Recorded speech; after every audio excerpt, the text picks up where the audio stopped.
Ini sungguh sulit dipercaya. Untuk memungkinkan orang Pakistan membeli paku baja berkualitas tinggi yang terjangkau, bengkel terkemuka yang terletak di Karachi ini bermaksud menggunakan plat baja yang dibongkar dari kapal bekas untuk produksi. Meskipun bengkel ini menggunakan peralatan pemrosesan yang sangat tua, namun, paku baja yang diproduksi tidak hanya terjangkau. Lebih penting lagi, kualitas keseluruhannya cukup solid. Dan plat baja dari kapal yang baru saja dikembalikan dari galangan kapal ini adalah bahan baku untuk membuat paku baja. Untuk memudahkan pemrosesan selanjutnya, maka pertama-tama perlu menggunakan kait untuk memotong plat baja menjadi panjang standar. Segera setelah itu, plat baja yang telah dipotong harus dipindahkan ke gudang pemrosesan di samping dengan gerobak roda 1. Meskipun sahabat ini telah digunakan selama bertahun-tahun, namun, sahabat ini masih seperti sahabat yang dulu. Alat pemotong biasa tidak dapat menyebabkan kerusakan apapun.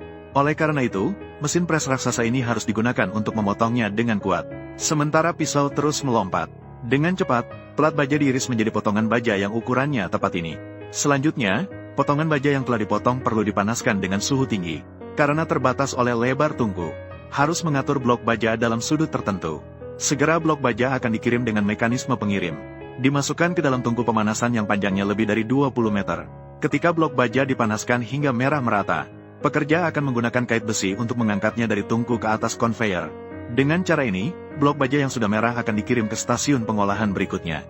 Di sini, pekerja akan memasukkan blok baja ke dalam mesin pembuat baja untuk dibentuk menjadi batang baja. Setiap kali batang baja diproduksi, diameternya semakin kecil. Dengan cara ini, bisa dilakukan beberapa proses produksi berturut-turut. Membentuk batang baja menjadi diameter yang sesuai untuk besi tulangan. Meskipun proses ini tampak sangat berbahaya, sebenarnya sangat tidak aman. Mereka yang dapat bekerja di sini pasti adalah yang terampil di bengkel. Setelah proses pembuatan besi tulangan selesai, pekerja akan memasukkannya ke dalam rol penggulungan, dan menghidupkan mesin penggulung untuk memproses besi tulangan.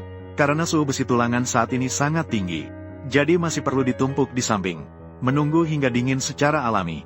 Selanjutnya, besi tulangan yang sudah dingin perlu dipindahkan ke bengkel penarikan. Di sini, pekerja akan memasukkan besi tulangan ke dalam penyangga berputar, dan menggunakan mesin las resistensi untuk mengelas beberapa gulungan besi tulangan bersama-sama, agar dapat memproduksi kawat baja kontinu yang sangat panjang. Selanjutnya, salah satu ujung batang baja dapat dimasukkan ke dalam mesin penarik. Pertama, melewati 3 rol pelindung untuk menghilangkan lapisan pelindung di permukaan.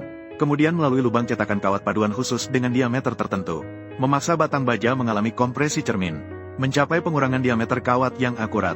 Dengan demikian, saat mengecilkan diameter batang baja, secara signifikan meningkatkan kekerasan dan kekuatan material. Karena diameter kawat untuk memproduksi paku lebih kecil, maka perlu melewati proses penarikan berulang kali, untuk memproduksi kawat yang memenuhi standar produksi.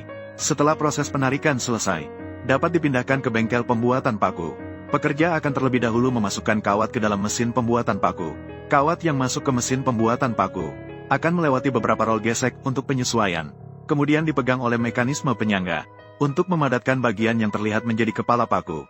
Setelah itu, mekanisme pengirim kawat akan mengeluarkan kawat dengan panjang standar, dengan cepat mengepres kepala paku melalui cetakan mekanis. Dengan kecepatan ini, tidak tahu apakah bisa melampaui kalian, sahabat.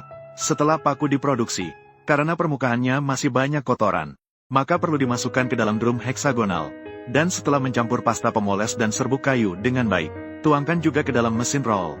Tunggu hingga diaduk selama 4,5 menit.